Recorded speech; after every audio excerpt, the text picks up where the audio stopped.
अस्सलाम वालेकुम जमशेद भाई उम्मीद दरबा چې خبر ان شاء الله دا زموږ نیوزیلینډ وایټ فیمیل ده او دې په لومبي کلچ باندې اته بچي راوړي دا دي پته شي او ماشاءالله خبر برابر دي ښه صحتمند دي او مور مو سره خبر برابر صحتمنه ده دا وګورئ او دې نیوزیلینډ وایټ میل درته ښیم دا میل دی تقریبا 3.5 کیلو نه بره دی او دا جنټ انګورا و بچي خو یو د نمټ شوی دی او دای ماده ده دا څلورم کلچ دی د دې ویډیو سور ما مخکې تاسو ته سند کړم و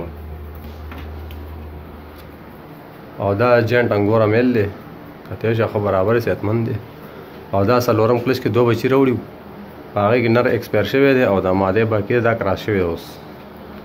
او باقی دا زموږه کیچ سیټ اپ دی کته شي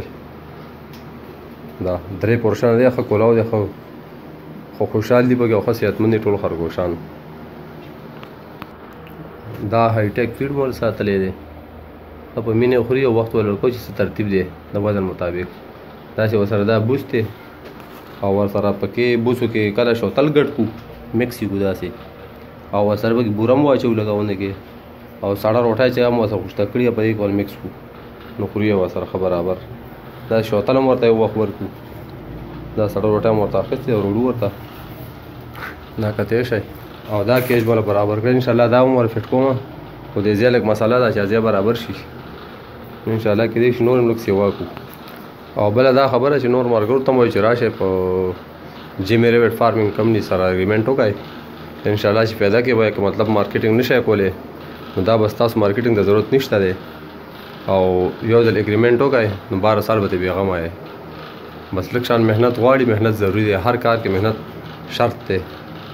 او حلال روزګار دی نو ټول مرګ ته مطلب دا ورکو چې راشه او جیمیر فارمینګ کمپنی سره